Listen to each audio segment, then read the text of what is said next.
රසයම රස ඔම්ලට් බෙදුමක් හදාගන්න හැටි මම අද ඔයාලට කියලා දෙන්නේ. ඉතින් මස් මාළු මොකුත් නැති වෙලාවට අමුත් එක් ගෙදරට එන වෙලාවට එහෙම ගොඩාක් රසට ඔයාලට මේ ඔම්ලට් බෙදුම හදන්න පුළුවන්. ඒ වගේම කිසිම ව්‍යංජනයක් ඕනෙත් නැහැ. මේක හදාගත්තම බත් කන්න මේක විතරක් ඇති. එහෙනම් ඉක්මනට අපි වීඩියෝ එකට ගිහින් බලමු මේ රසයම රස ඔම්ලට් බෙදුම හදාගන්නේ කොහොමද කියලා. ඉතින් මේක ඔයාටත් වෙනස්ම අත්දැකීමක් වෙයි කියලා මම හිතනවා වීඩියෝ එකට යමු. මෙන්න මේ වගේ බිත්තර ගෙඩි දෙකක් මම අරන් තිනවා. ඔයා කැමති ප්‍රමාණයක් ගන්න ගෙදර ඉන්න ප්‍රමාණය අනුව ලොකු ලුණු ගෙඩියක් ඒ වගේම සුදු ලුණු බිකි දෙකක් අමු මිරිස් කරල් 3ක් විතර මම කපාගෙන තිනවා පාට දෙකෙන් ඊට පස්සේ කහ කුඩු ස්වල්පයක් ගම් මිරිස් කුඩු ස්වල්පයක් මිරිස් කුඩු ස්වල්පයක් රස අනුව ලුණු ටිකක් ඒ වගේම බටර් චුට්ටක් අපිට බටර් නැත්තම් මාගරින් හරි ගන්න ඊට පස්සේ පොල් තෙල් ටිකක් උවමනා වෙනවා මේ වැඩේට අනිවාර්යයෙන්ම මේකට ලුණු චුට්ටක් උවමනා වෙනවා ඊට පස්සේ ආපහු අපිට කෑලි මිරිස් ටිකකුත් උවමනා වෙනවා. ඒ වගේම සීනි චුට්ටකුත් මම මේකෙදි එකතු කර ගන්නවා. ඉතින් මෙන්න මේ වගේ බිත්තර ගෙඩි දෙකට මම එකතු කර ගන්නවා ගම් මිරිස් කුඩු, ඒ වගේම ලුණු කුඩු, කහ කුඩු, ඒ වගේම මිරිස් කුඩු ටික එකතු කර ගන්නවා. මෙන්න මේ වගේ එකතු කරගෙන හොඳට මේක කවලම් කර ගන්න ඕනේ. මෙන්න මේ වගේ හැන්දකින් හරි ගෑරොප්පුවකින් හරි දෙකෙන්ම මේක කරගන්න පුළුවන් ඔයාට.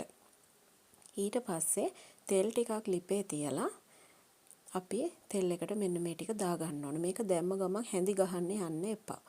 ඉතින් හැඳි ගහන්න, කියන්නේ හැඳි වලින් කූරු ගන්න අර හැම නැතුව ටිකක් වෙලා විනාඩි 3ක් 4ක් මේක ලිපේ හොඳට තැම්බෙන්න අරින්න. මෙන්න මේ විදිහට. ඊට පස්සේ මෙන්න මේ වගේ මම දෙපැත්ත හරවලා තියා ගන්නවා. ඊට පස්සේ මේක එළියට අරගෙන මෙන්න මේ වගේ හැන්දෙන් කෑලි කඩා ගන්න ඕනේ අපි. පේනව නේද ඔයාට? මෙන්න මේ වගේ හැන්දෙන් හරිම ලස්සනට ඝනකමට මේ වගේ මම පෙන්නනවා වගේ කෑලි කඩා ගන්න.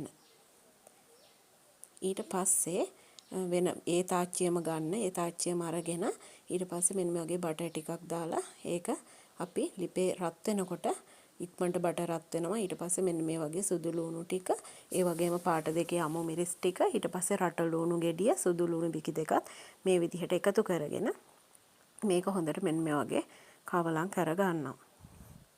හැන්දකින් මේක මේ වෙලාවේ හොඳට කවලම් කර ගන්න. කවලම් කරගෙන ඉවර වෙලා ඊට පස්සේ අපි මේකට විනාඩියක් විතර ගියාම කෑලි මිරිස් කුඩු ටිකකුයි රස අනුව ලුණු ටිකකුයි එකතු කර ගන්නවා. මෙන්න මේ විදිහට. ඒකත් එකතු කරලා ටිකක් වෙලා මේක මෙන්න මේ වගේ හොඳට කවලම් කර ගන්න ඔයා. ඊට පස්සේ මේකට රසම රස වෙන්න අපි සීනි චුට්ටක් එකතු කර ගන්නවා. ගොඩක් නෙමෙයි. සීනි තේ හැඳි භාගයක් විතර එකතු කරගත්තම හොඳටම ඇති.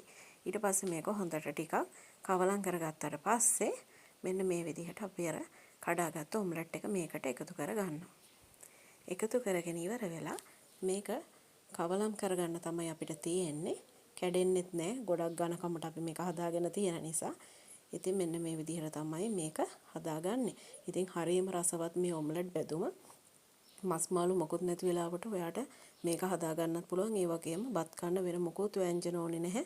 මේකත් එක්කම බඩ පිරෙන්න බත් ටික කන්න පුළුවන්. හරිම රසයි, වෙනස්ම රසක් තියෙන්නේ. මේක වෙනස්ම අත්දැකීමක්. ඔයත් ඉතින් අනිවාර්යෙන් හදලා බලන්න. වීඩියෝ එක යාළුවෙක්ට බලන්න ෂෙයා කරන්න. මාවත් සබ්ස්ක්‍රයිබ් කරන්න. අදට ගිහින් එන්නම්. බයි.